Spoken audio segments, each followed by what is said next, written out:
Good morning, dear class. Yesterday, we have studied the exchange of gases in stem and transpiration in plants.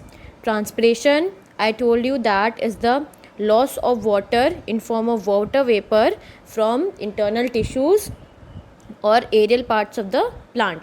That is, I'm explaining you again. The water is lost from the plants in form of water vapor from the aerial parts or from the internal tissues. That process is known as transpiration. Water absorbed by the roots move up to the stem by xylem, and then the water is lost by transpiration in the leaves. From leaves, they can be lost by stomata present on them. Today we'll read factors affecting transpiration.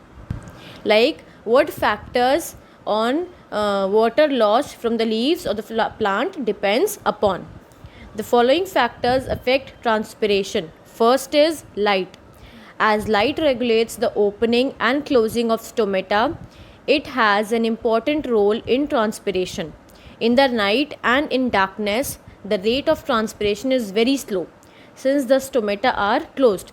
During daytime, it is much faster because the stomata are open. Now, how does light affect transpiration?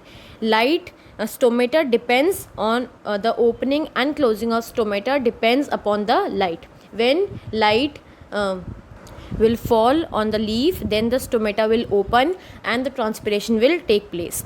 When there is no light in the evening or in the night time, then the stomata will automatically get closed and no transpiration can take place.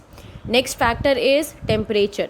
High temperature increases the rate of transpiration by causing the water to evaporate fast. Now, high temperature, when it is very hot, then that increases the rate of the transpiration by causing water to evaporate faster.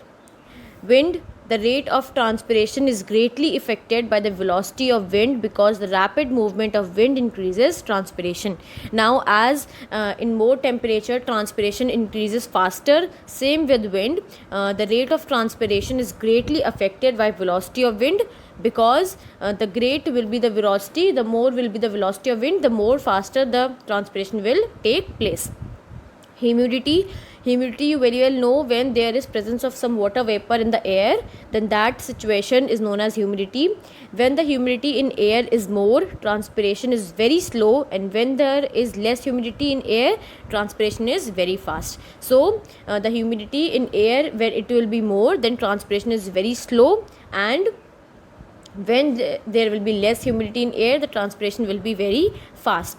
These were the four factors on which the transpiration depends. Let's recall one time. Light, temperature, wind, humidity. Light, it depends, it controls the closing and opening of stomata, and when the stomata will be closed, no transpiration will take place. That happens in the night. And when the stomata, when the light falls on stomata, then automatically the transpiration will take place. That happen in the day time.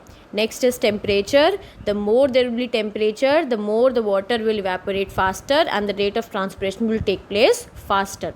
Next is velocity. Velocity, you know that more will be the wind velocity. The velocity of wind, the faster the transpiration will take place. Next is humidity. Humidity, when there will be more humidity, the less transpiration will take place. And when there will be less humidity, the more transpiration will take place. This is because already the water vapor are present in the air, so transpiration of the leaves takes place at slower rate, and when there will be less humidity, automatically the transpiration will take place faster. I hope you have understood factors affecting transpiration.